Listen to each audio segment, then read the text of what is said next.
jammi kise mon mi salmini on o be inde mo yettore mum kala ka tolor don Allah beydi jam ka bengureji ka balli e ka jawli haray don andi e wonira ka réseau do fi dabbugol wela e god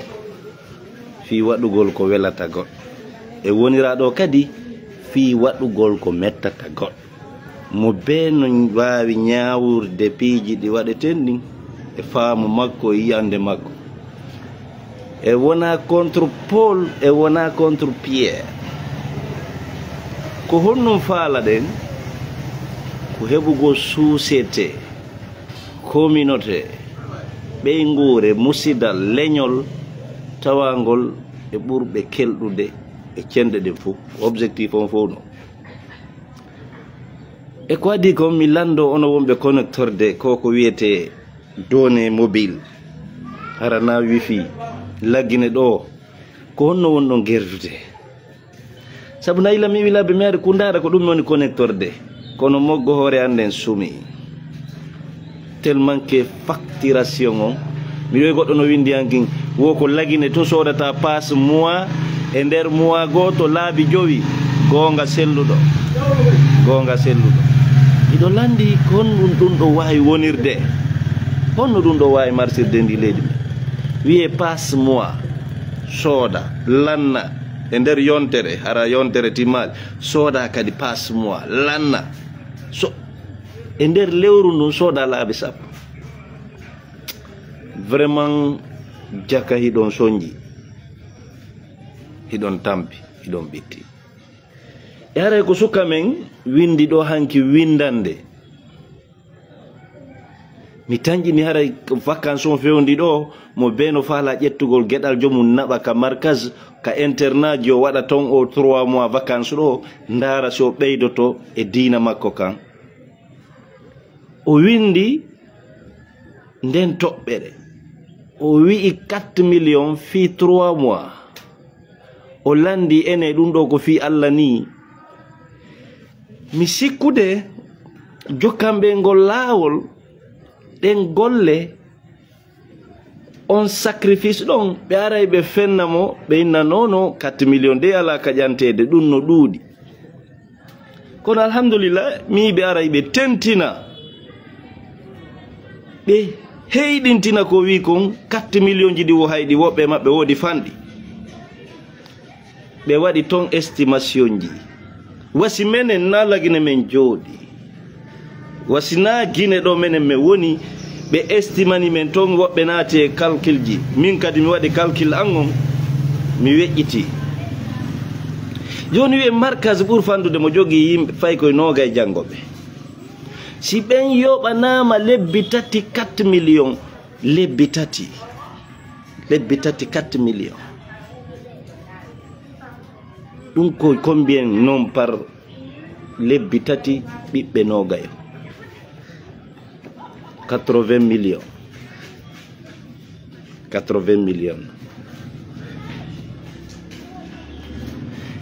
ene ɓen ɗon nogayo no lagine fewdori e systéme mum nguure sattuɗo ɓittuɗo ɓayro wiyatalan ka markage ji mon ko maaro e tewu ma ko liƴƴi konko wona ñamede ɗo watame hollande eɗen ande e wiyeteɓe no alɗi ɓe maafoye defeteko ka maɓɓe e wi en dépense ɓe e location markage on siko Conakry koya galle ɗe jelen e nder 3 mois 80 millions yimɓe nogayo ceerno on e ɓe ngure mum nden ɗa eɓe duwa heɓude tono koyoɓe zeru ɗon fay koy ko itta kooƴe soƴƴa hirto ɓe ngure maɓɓe nden itta kooƴe soƴƴa hirto e nder lebbi tati ɓe taƴa ɓe tokka ɗon ɓe heɓa intérêt o seeɗa ko ɓe waɗa basen ji moƴƴi ɓe tawre kadi ka jamaji woɓɓe noon mari ɓurlide 50 jom e se ndaari leydi men ɗin haa ka jama on alɗi ɗon sengo am min pellet ala nata gaɗo min mi wawata ɗum ɗo ni kam mi fewndiɗo e alhaali no mi fewndori noon ele no woodi tampuɓe ɓurlan ko ɓen ɓuri ɗudde tampuɓe ɓurɓe lamɓen ko ɓen ɓuri ɗudde ka leydi ɗo e menen wawɓe ni ɓe menen cela veut dire ɓiɓɓe amen min janggoytaka markage ɓe yahata internat haysi ko waɗoygol janggoygol huruful hijaiya kalfe aba jada ɗen bete ɓe ɓowrina par ce que 3 mois tun kadi ɓe wata maîtrise ude ɗum woɓɓe no jannede ɗum hitande emi calculi nokkeli goo kami andi ko yoɓete ko fi tum pay ko ngun ko ñaamu janga eyno ko walɗa ko ceerno on darni galle wi mu waɗi annexe ji ko taaliba waalo kono ko 400 000 ha 500 000 feƴƴata ɗon ɗo ko ñamete sen calculi ɗu fois 3 ɗum ko 1 million 500 1 million 500 ɗum ko babenga mbora kaka babenga 1 million 500 500 000 par mois fois 3 1 million 500 addu coggu maaro ɓeɗɗo ma o ñaama o janga e woɓɓe ko 4 millions dans 3 mois fi 20 personnes ɗum ko 80 millions e ɓeygure maɓɓe ɓeygu talbaɓe fof koye hoore ɗi wurata barkinore ɗon location 3 mois itte hejje ɗon no wawi wonde yiyande buye mon ɗuuɗa no wawi wonde ɗuuɗa kono si darama réalité leydi ndin miɗo tanƴini noon gasa ko ɓuuri e ɗurde ko noon diaspora on wakkiliɗo par ce que minen jooɗiɗo lagne ɗo min wawata ɗum woɓɓe no ara wo école ɗo yoɓa jelu école minen gon mi yoɓata min komi janggi l'école ko fof hitande ko 10 000 mi yoɓayno école publique 10 000 francs la paye e nini miñan an ko privé woni jangude école tawaɗo e satturi laabe ɗi e kono ko wiyete trimestre kon trimestre ko yoɓete kon chaque 3 mois ɓe waɗi pecce tati no yoɓirte e ɓura 500 000 fi hitande fof kasa no ara école ji privé kadi ɗuma internat ji no woodi ɗi min anda fim kono école privé yoɓinta ɗum haray no Guinée jogoto ala école privé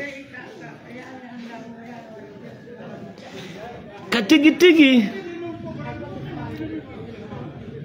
no satti mi hay Elhaj Ibrahima Jonfo ɓe waɗi windande fi ɗum ɓe calculi kamɓe noon koye ɗum ɓeɓa ɓe jandi kono no satti ceerno e mais commentaire ji buye mon no satti no satti 4 millions par 3 mois ɓiɗɗo an on e nder hitande nden 4 fois wiye joni e nder hitande nden 4 millions fois 4 konto mi mitata e tawatale kadi ko pellet ko yo Allah walle payko ma kon no weli hoore o janne o faama si wona ceerno etoto har ronka tawata o sottali nilpa ayro tigi waɗi ɗuɗal wona wawgol jannugol ceernoɓen tun kadi woni sarti na wakkilare maɓɓe nden tun kadi woni sarti ko yo Allah walle hara ɓiɗɗo ma on no weli ngandi ko lowa wo naata e heña sina ɗum a yoɓay ha maya fuu so heɓata haray ka tigi tigi siko ɗum wonɗo yoɓinde e min mi wiyata on Allah ɓayru hande pellet ala e mon jogiiɗo markas onon daraniɓe diina ɓen tawata fayda hiɗon feeñi min naali ɗon mari galleji moƴƴi ɓay mi anda galleji moƴƴi min naali ɗon mari otoje moƴƴe kono wallahi concol moƴƴol ko noon tuyirete doleke moƴƴo basen sera prix e puutoji sattuɗi moƴƴuɗi ko noon tuyirete ɗum ɗon wallahi ɗo yire ɗum muradu moƴƴu kambata o hiɗon ɓuri fof sapologie vous êtes tellement cool dane zone basen je monɗe non hay président on ko haɗo ɗum ɗon miɗo wawi ñawude miɗo seediti coñci moƴƴi ɗum ɗon miɗo wattade de ta kadi ko seeruɗe prix kadi ganda noon son neldete wonde e mi suka on winduɗon kadi o kaftiri wala tastaru bi ayatillahi samanan qalila minadi goɗɗo mi nanitti commentaire goɗɗo wo yahu jangoya tafsir yandi da konfonda tarjamu e tafsir ayinnayi on aya no landi tafsir ma ayinnayi d'abord qur'ana no landi tafsir ayinnayi qur'ana no landi tafsir aynata qur'ana kayre tigi konde tafsir aya on yewta laɓɓina sappo jifuɓe ɓen no ɓe woni gerdude diina kamɓe ñaama jawle tawata hande julɓe ɓen koye ɗum naati a 1000% ɓe loƴƴi nder ton winda defte ɗum ko Allah iwri kalamullah watta ɗum montanji kalis yeeya alɗina ɓe ngureji muɗum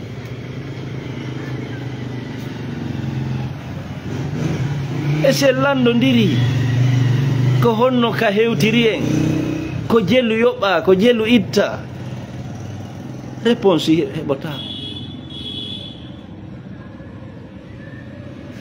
heɓotako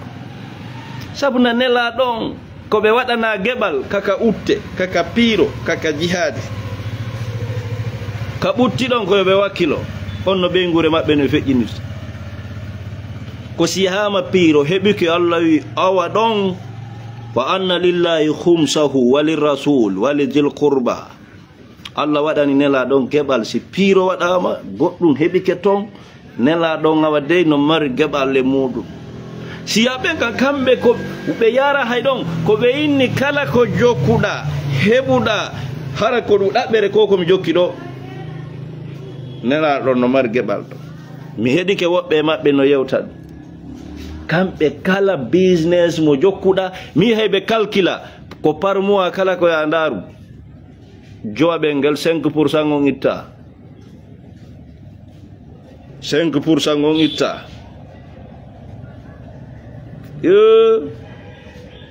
programme ji ɗina ko elifi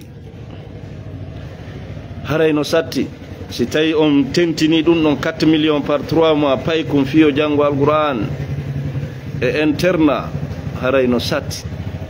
haray fi am min mapinilan fi ɓikkugangu gonga noon goɗɗo go Moukhtar windi wosi metti o janne ɓiɓɓe mon ɓen in accudu Allah e ɗum ɗon mi goɗɗo go kadi no windi himo windi himo gusa wikko e komi faala on andinde pellet mene mawɓe amen ɓe naɓama jande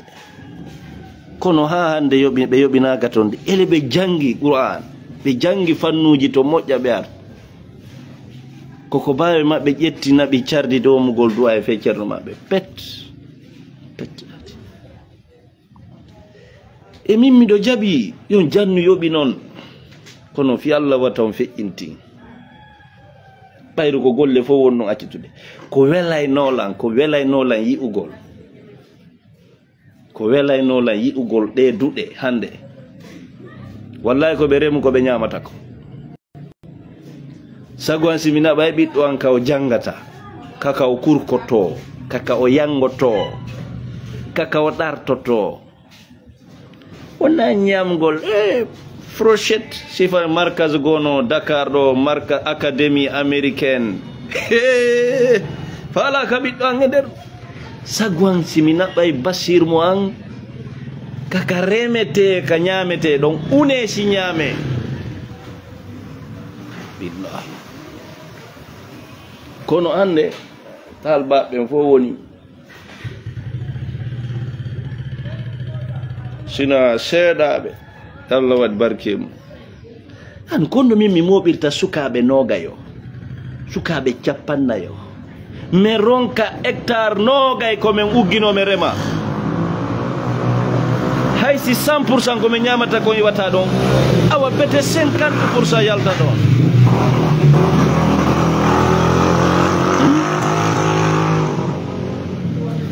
e joni diina kanwo l'école o ko woni fabrique ko ɓikkoye naaluma hari bete ɓaawo ɗo talibajo no andi fi demal talibajo no andi fi waño no andi fi njumo ɓaawo ɗo hari talibajo no andi fi ñappo suudu wa'o huɗo ɓaawo ɗo talibajo hula yangi mi hande konnuedi fawtere wo koɓe naadu ɓiɓɓe ɓen e markas ji wona ɗon interna yaltugol ala jange tungo non jange tu hoɓɓe waɗa e ɗum witta won tinjo fo laifu aden witta ko alluwal e ɗum ɗo o hollaka hunde e hiɗen jooɗi ɗen suti aduna heddiɗo wonno woni yarde ɗen suti aduna heddiɗon ko non yarde ele onon wi'on men bullal kaka baggal ngal seɓata e ko honno min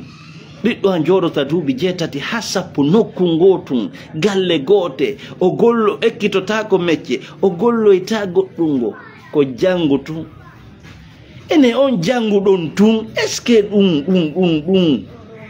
tun ka o woni ɗon ɗum yultinaymo e piiji goo wata wonde est ce que ɗum jonnaymo haqqille moƴƴe fii aduna on yi'andeji mawɗi wawa won sati wattamo njofo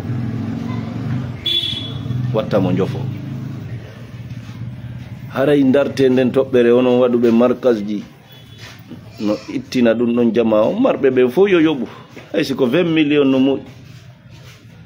e kono mi andinayi wona yoɓugol ngo woni sarti ɗo wawi yoɓude ɓiɗɗo moron kayɓude gandal hara alana ɗum ɗon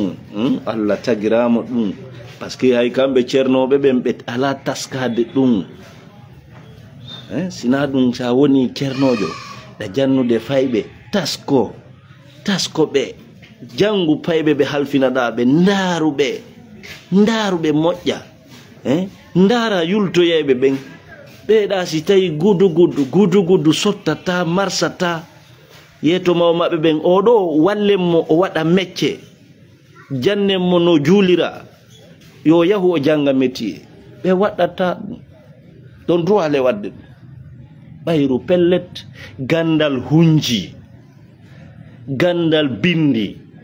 wallahi wona fof okka e fof heɓata ɗum kimi jonnima Basiru jannanan on wondi ko fanɗi wo duuɓi 4 a ndaari a tawi pellet ɗum ɗo o ala faamude e anleɗa etade no o faamira fof a waɗi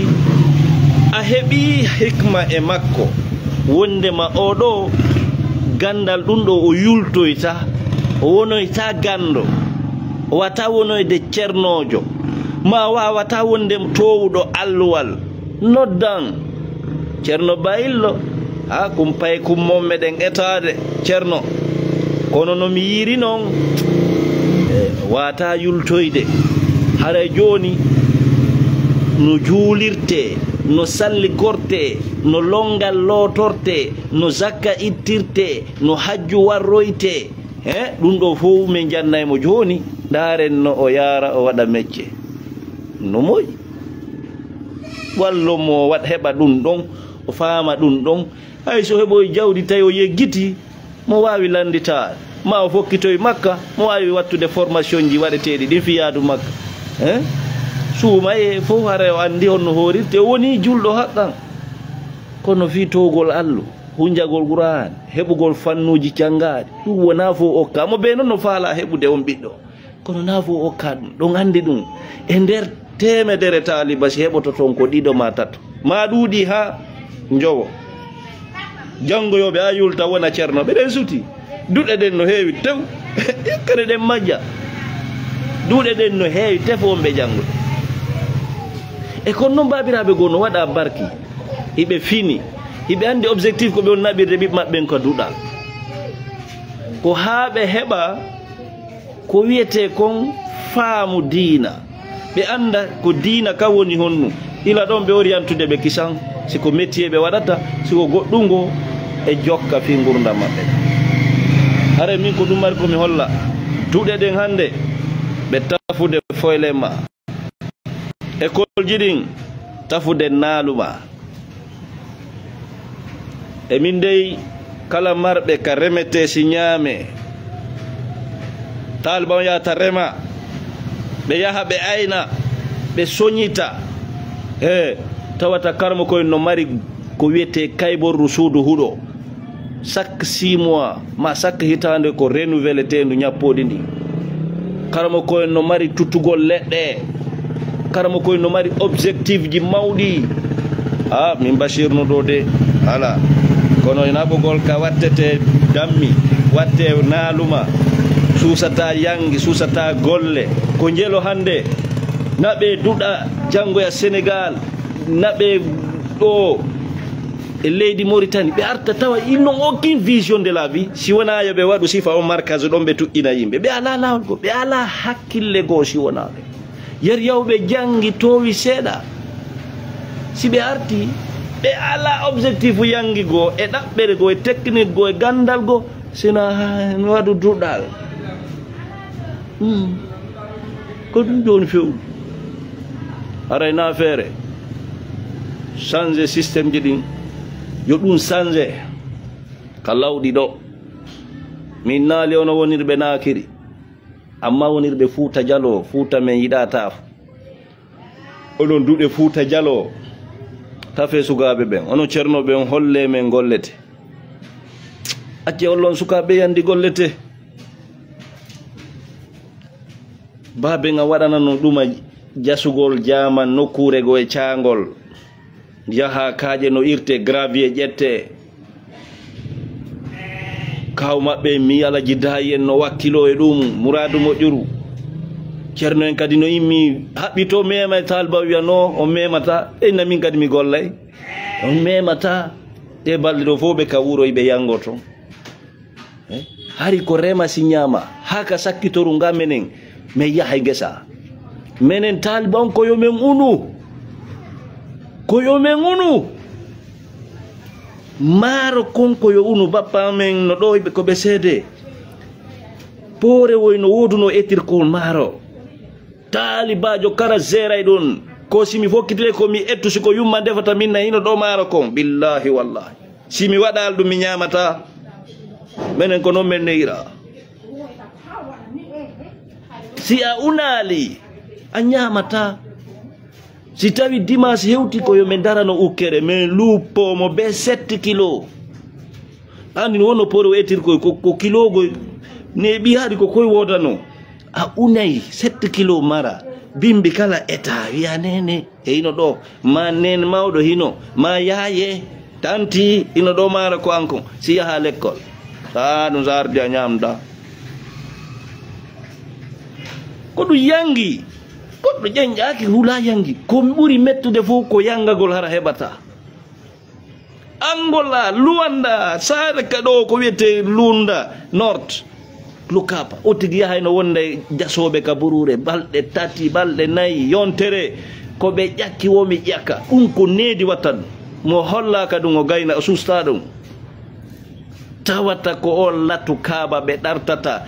saku liƴƴi ma saku frangu gerto ko mi sodi du yornama balle ko dum men defata wada tomati wal men darta men tajada men tulla men nyama si goddo ne a kandi nedi yangi o susata dum ele aduna on e aduna on ala pitié si biddo gorko ne ama wattama foylema wata marsude tudeden Fuuta on be duwa wattude sukabe kakaraji wowtina be golle wowtina be yangi tentini wonirambe ngallaral kunda wonirambe leydi bokke ndin ka remete kumbiya leydi do kankala be kolladeri ndin telema dalabari ni pita kan wawlaka watta cernojo hay e goto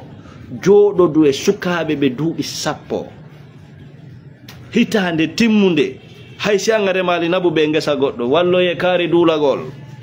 wallo ye kaari rentagol holle sukabe golle tesi wure holle men mu wure o golla yetebe dindi be mabbe woni be yobande don ɗin ko wakkilare woni addude ko tooɓe e tinnare woni ɗi addude wona naalu mayagal wona foyle mayagal meɗen faala on yiide ɗen domen meɗen faala yiide noon ɓe ceernoɓe ɗon jogii keri meɗen faala on yiide ngesa hiɗo wicca maaro meɗen faala yiide on ɗon tuta leɗɗe meɗen faala yiide ɗon tetta lemu ne waɗa e sakuji yeeya heɓon meɗen faala on yiide meɗen faala on yiide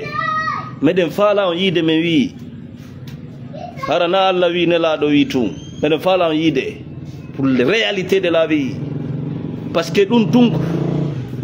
tun ko buy noon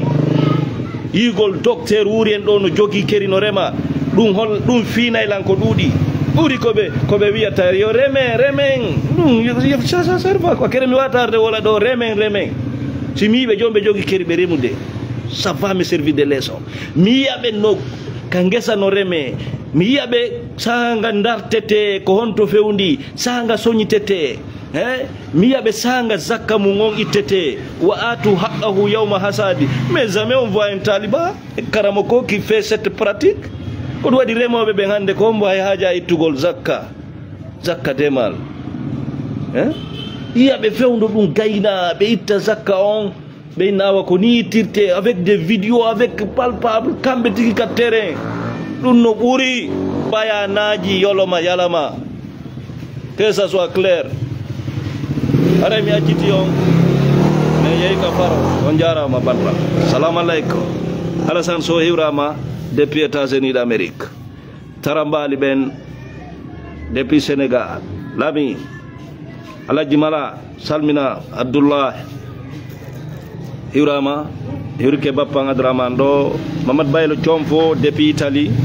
mi hiwrike Aissatou Sow Aissatou Diallo ɗo hiwro Bachir ɗo hiwro Boubacar Billo Ba depuis Europe Ibrahima depuis Angola oɗon ɗo fof salmina Abdoulaye Binta Sow oɗo kadi ko fanjo ƴewtotoɗe en ɓen noon kadi hiwrama ɓe Libéria ɓen Libéria e jeyraɓe téléma ka wiyeteɗo honno o préfecture Leluma ɓen kadi hiwrama giɗo amen depuis leydi Libéria ɓeɗo DSM hasde kadi ɓe salminama Abdoulaye Diallo en kadi min hiwritike on téléma toon